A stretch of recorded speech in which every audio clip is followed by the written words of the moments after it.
যারা আমাদের আবেগ নিয়ে খেলে তাদের সাথে এবার আমরা খেলবো। কেন? Mind it. কি হলো আবার? শুনেন নাই? এই ধোকাকোলা এটা তো ওই জায়গা। এই মুসলমানের দেশে আমার ভাইয়ের ভূমিকে দখল করে আমরা তাদেরকে বলতে চাই, ওই লাল পানির ভেতরে আমার মুসলিম ভাই বোনের রক্ত ভাসছে। আমরা সবাই এই ঈদে কোকাকোলা সহ সকল পণ্য বর্জন করি। গ্রামের একজন সাধারণ মুদি দোকানদারের কাছে গিয়ে একজন ভাই একটি কোক বা কোকা কোলা চাইলেন। ভাই এটা কোক দান তো। পবিত্র দোকানে অপবিত্র জিনিস বেশি না আমি। কোকাকোলা একদম। ধোকাবাজির দিন শেষ, তোমাদেরকে দেখাবে ধোকাবাজির ফল কেমন। আসসালামু আলাইকুম ওয়া রাহমাতুল্লাহ। সম্মানিত দিনী ভাই ও বোনেরা, আসুন বর্তমান বিশ্বের সবচেয়ে বড় সন্ত্রাসী রাষ্ট্র ইসরায়েলের উৎপাদিত কোকা কোলা সহ সকল পণ্য বর্জন করি। আসসালামু আলাইকুম রহমতুল্লাহি ওয়া বারাকাতুহু। গ্রামের একজন সাধারণ মুদি দোকানদারের কাছে গিয়ে একজন ভাই একটি কোক বা কোকা কোলা চাইলেন। তিনি বললেন, আমাদের ফিলিস্তিনি ভাই বোনদের রক্তে রঞ্জিত পণ্য আমি বিক্রি করি না। সুবহানাল্লাহ, এটি ঈমানের দাবি। যে পণ্য বিক্রি করে আমাদের ভাই বোনদেরকে হত্যা করার জন্য অস্ত্র নির্মাণ করা হয়, অস্ত্র তৈরি করা হয়, যেই পণ্য বিক্রির মাধ্যমে তারা অর্থনৈতিকভাবে শক্তিশালী হয়ে আমাদের নিরীহ ভাই বোনদের রক্ত ঝরাচ্ছে, প্রতি মুহূর্তে তাদের বাড়িঘরগুলো ধ্বংস করে দেওয়া হচ্ছে, সেগুলো আপনি কিনবেন? তাদের অর্থনৈতিক হাতকে আপনি শক্তিশালী করবেন? আরো অস্ত্র নির্মাণের জন্য, অস্ত্র তৈরির জন্য আপনি অর্থ যোগান দেবেন? আপনার ঈমান কি সেই কথাকে সাপোর্ট করে? ন্যূনতম ঈমানের অধিকারী যদি আপনি হয়ে থাকেন, তাদের পণ্য বর্জন করুন। এটি কোরবানির মাস, এটি কোরবানি ত্যাগের মহিমায় মহিমান্বিত হোক, আর আমাদের এবারের ত্যাগের অঙ্গীকার হোক।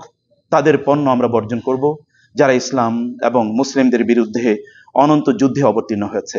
আমরাও তাদের বিরুদ্ধে যুদ্ধ করতে চাই, আর আমাদের এবারে যুদ্ধ হবে অর্থনৈতিক যুদ্ধ। সেই যুদ্ধে আপনি একজন গর্বিত সৈনিক হন। প্রিয় দর্শক, গাজার কথা আমরা সকলেই জানি, রাফার কথাও আমরা সকলেই জানি। সেখানে নিরীহ মুসলমানদের রক্ত ঝরছে, হাজার হাজার মুসলমান শহীদ হচ্ছে। মানচিত্রের বিভাজনের কারণে আমরা সরাসরি গাজায় কিংবা রাফায় শরিক হতে পারছি না, কিন্তু আমাদের উচিত আর্থিকভাবে যারা দখলদারদের সাহায্য করছে তাদের যাবতীয় পণ্য বয়কট করা। সামনে মুসলমানদের পবিত্রতম উৎসব ঈদ উল আজহা। এই ঈদ উল আজহাতে গাজায় ফিলিস্তিনে মুসলমানদের রক্তের সাথে যে নামটা মিশে আছে সে নাম কোকাকোলা। আমরা সবাই এই ঈদে কোকাকোলা সহ ইসরায়েলের যত পণ্য আছে, কোকাকোলা, 7 আপ, আরও যত পণ্য আছে, সব পণ্য বয়কট করব। আমরা যদি তাদের পণ্য বয়কট অব্যাহত রাখি, তাদের অর্থনৈতিক মেরুদণ্ড ভেঙে যাবে। তাদের অর্থনৈতিক মেরুদণ্ড ভেঙে গেলে মুসলমানদের উপর তাদের জুলুম অত্যাচার এমনিতেই কমে আসবে। তাই আসুন আওয়াজ তুলি, বয়কট কোকাকোলা। আমরা পরিচয়ে মুসলিম, এখন প্রমাণ করতে হবে আমরা কি কাজে মুসলিম নাকি নামে মুসলিম। এই মুসলমানের দেশে যখন ইসরায়েলি পণ্য আদান প্রদান ক্রয় বিক্রয় হয়, তখন বলতে ইচ্ছে হয় আমরা নামে মুসলিম কিন্তু কাজে মুসলিম হতে পারিনি।